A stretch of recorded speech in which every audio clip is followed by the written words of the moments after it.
Hi friends, అందరికీ నమస్కారం. కేంద్ర ప్రభుత్వం పీఎం కిసాన్ పథకానికి సంబంధించిన క్రెడిట్ కార్డుల కోసం ఎవరైతే ఎదురు చూస్తున్నారో అటువంటి వారందరికీ సంబంధించి 5 లక్షల వరకు పంట రుణాల వరకైతే అందజేయబోతున్నారు.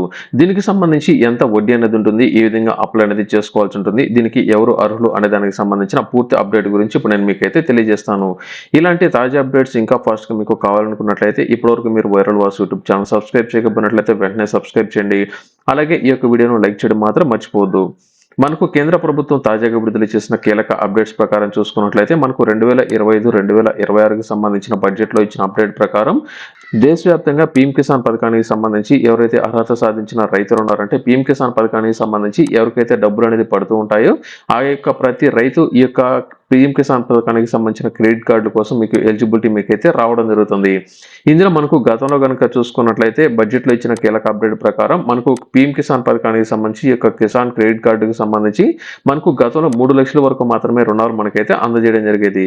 ఈ యొక్క 3 లక్షలను ప్రస్తుతం 5 లక్షల రూపాయలకైతే పెంచడం జరిగింది. అలాగే మీరు ఎటువంటి గ్యారంటీ అనేది లేకుండా మీరు 2 లక్షల వరకు పొందేదానికి కూడా ఛాన్స్ అనేది ఉంటుంది. అలాగే చిన్న మొత్తంలో మీకు కావాలనుకున్నట్లయితే దీనికి సంబంధించి ఎటువంటి డిపాజిట్ అంటే ఎటువంటి గ్యారంటీ అనేది లేకుండా కూడా మీరైతే పొందొచ్చు. దీనికి సంబంధించిన వడ్డీ కనుక చూసుకున్నట్లయితే 3 లక్షల వరకు మీకు ఎటువంటి సాధారణ వడ్డీ అంటే మీకు 7% వడ్డీతో మీకైతే అందజేయడం జరుగుతుంది. ఉదాహరణకు ఇక్కడ చూసుకున్నట్లయితే మీరు టైంకి అంటే తీసుకున్న రుణానికి సంబంధించి సంవత్సరం రోజుల లోపల మనకు ఈ యొక్క అమౌంట్ అనేది మీరు ఎంతైతే తీసుకున్నారో ఆ యొక్క అమౌంట్ కనుక చెల్లించినట్లయితే మీకు టోటల్గా ఈ యొక్క 7%లో 3% వడ్డీ అనేది రాయితీ అంటే మీకు సబ్సిడీ అనేది మీకైతే రావడం జరుగుతుంది.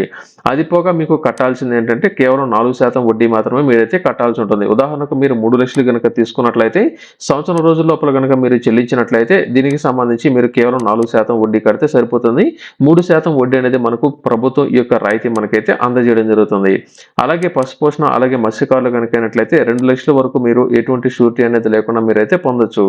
దీనికి సంబంధించి మీరు ఈ యొక్క కార్డు అనేది మీకు కావాలనుకున్నట్లయితే ఎవరైతే ఈ యొక్క పీఎం కిసాన్ పథకానికి సంబంధించి ఎలిజిబిలిటీ అనేది వచ్చి ఉండి మీకు పేమెంట్ అనేది సక్రమంగా పడుతుందో ఆ యొక్క బ్యాంక్ అకౌంట్ ఎక్కడైతే ఉంటుందో అక్కడికి కనుక వెళ్ళినట్లయితే ఉదాహరణకు మీకు పీఎం కిసాన్ పథకానికి సంబంధించిన డబ్బులు అనేది స్టేట్ బ్యాంక్ లో కనుక పడుతున్నట్లయితే డైరెక్ట్ గా స్టేట్ బ్యాంక్ దగ్గరకు కనుక వెళ్ళినట్లయితే అంటే మీకు ఆ యొక్క బ్యాంక్ అకౌంట్ ఎక్కడైతే ఉంటుందో అక్కడికి కనుక వెళ్ళినట్లయితే మీకు పీఎం కిసాన్ పథకానికి సంబంధించిన కిసాన్ క్రెడిట్ కార్డుకి అప్లై అనేది కనుక చేసుకున్నట్లయితే దానికి సంబంధించి మీకు ఒక అప్లికేషన్ ఫామ్ అయితే అందజేయడం జరుగుతుంది. వారు మీకు సంబంధించి ఈ యొక్క పథకం ద్వారా ఆల్రెడీ మీకు ఎలిజిబిలిటీ అనేది ఉంది, ప్రస్తుతం పేమెంట్ అనేది మీకైతే పడుతుంది కాబట్టి మీకు ఖచ్చితంగా ఈ యొక్క కిసాన్ క్రెడిట్ కార్డు మీకైతే రావడం జరుగుతుంది.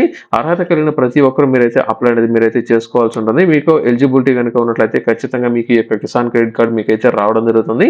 దీనికి సంబంధించిన లిమిట్ అనేది మనకు గతంలో 3 లక్షలు ఉండేది, ప్రస్తుతం ఈ యొక్క 3 లక్షలను 5 లక్షలకైతే పెంచడం జరిగింది. కాబట్టి ప్రస్తుతం పంటల కోసం ఎవరైతే రుణాల కోసం ఎదురు చూస్తున్నారో అంటే పంట రుణాల కోసం ఎవరైతే ఎదురు చూస్తున్నారో అటువంటి వారందరూ తప్పకుండా మీరైతే ఒకసారి అప్లై మీరైతే చేసుకోండి. ప్రస్తుతం ఆంధ్రప్రదేశ్ వ్యాప్తంగా అత్యధికంగా అనంతపురం జిల్లాలో 6 లక్షలకు పైగా ఈ యొక్క కార్డులు అయితే తీసుకోవడం జరిగింది. అర్హత కలిగిన ప్రతి ఒక్కరూ అప్లై అనేది చేసుకోవడానికి అయితే ట్రై చేయండి.